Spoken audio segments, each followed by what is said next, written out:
My husband and I purchased a home in fall of 2013, around September, October time. Our situation at the time we thought was manageable. We had a little bit of debt, he had a little bit of student loans, I had a little credit card.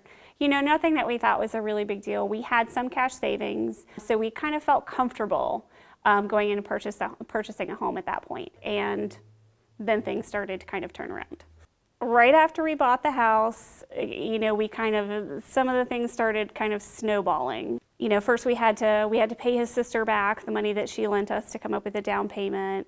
In addition to that, we had also, you know, exhausted all of our cash resources. So then we're down to anything that had to be paid for if it was an emergency, obviously had to be purchased on credit.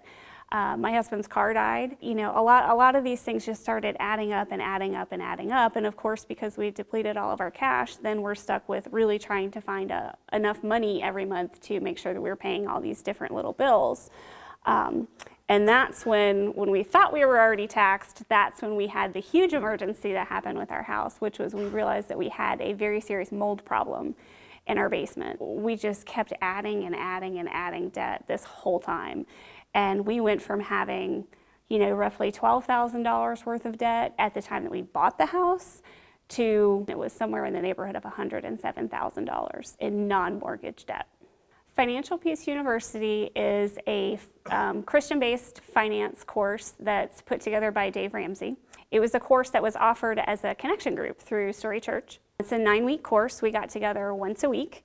And the course is kind of broken up into chunks, and you tackled a different subject every week. And it's basically just centered on finding a way to stabilize your financial situation using advice basically that's given to you in the Bible. We started with the smallest debt first, and when we paid off that smallest debt, we took the amount that we were paying every month towards that bill and we added it to the next smallest bill and so on and so forth until we got a few paid off.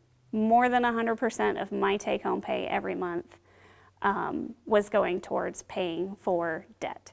At the end of the first 12 months, we had between $35,000 and $40,000 paid off. I think it was right around $37,000 or $38,000, which was a huge load off your mind. Of course, there was still a lot to do. Then at the end of year 2, we had about $70,000 paid off. And then at the end of year 3, we had all $107,000 paid off. Yeah, life kind of doesn't stop happening just because you're trying to pay off a lot of debt. We had several setbacks. You know, I was diagnosed with cancer and had to pay for cancer treatments, which were very expensive. My child support payment got cut in half because my ex-husband lost his job. You know, I had medical expenses for both of my kids.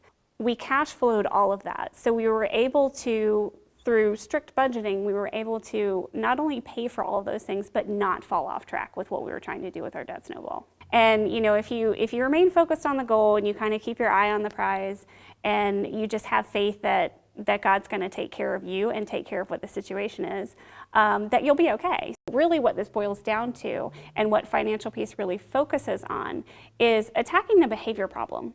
You need to look at your behaviors and figure out, what am I doing wrong? You know, and where can I make improvements?